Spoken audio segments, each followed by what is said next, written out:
Dans le nouveau numéro de Patron Incognito, diffusé sur M6 ce lundi 16 janvier 2023, un participant n'a pas eu de chance du tout, il a été démasqué dès les premières minutes de l'émission.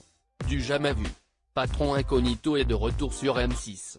Dans cette émission, plusieurs chefs d'entreprise se déguisent en employés leur propre entreprise pour se fondre parmi eux.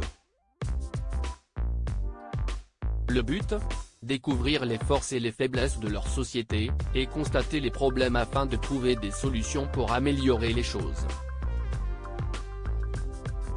Normalement, les patrons arrivent à passer plus ou moins inaperçus, et ne révèlent leur identité qu'à la fin d'épisode, pour partager leurs observations et tenter d'améliorer l'entreprise.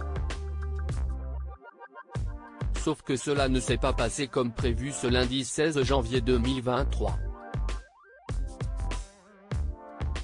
Dans le nouveau numéro de Patron Incognito, c'est le cofondateur de Coursier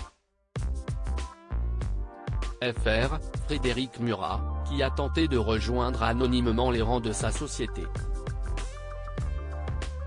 Pour cela, les maquilleurs de l'émission ont tenté de le rajeunir de quelques années et l'ont affublé une moustache. Mais cela n'a pas suffi. Frédéric Murat démasqué dans Patron Incognito. En effet, alors que Frédéric Murat intégrait les rangs de l'entreprise sous la fausse identité de Stéphane, futur manager d'un site de livraison en formation, il a très vite été démasqué par David, un vrai coursier. Il faut dire qu'il a commis quelques erreurs depuis le début, il a ainsi confié sa passion pour les brocantes à son salarié.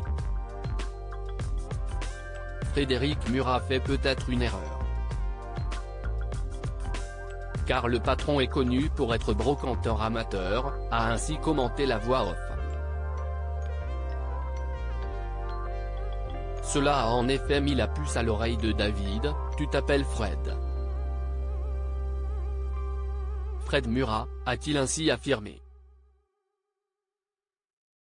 Si est-ce qui Fred Murat ? Malgré son jeu d'acteur, le jeune David ne se laissera pas avoir, je suis sûr que t'es Fred. J'ai vu ton tatouage en plus. Assure le salarié. Le tatouage dont il parle est justement celui de l'entreprise. Que le patron porte au-dessus du genou. Un patron qui se fait démasquer en quelques minutes, dans l'histoire de l'émission, c'est du jamais vu.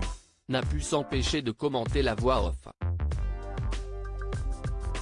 Finalement, il se justifiera auprès de son employé, j'ai fait ça aussi pour kiffer, vous ne me voyez jamais sur le terrain, et moi j'ai besoin de ça.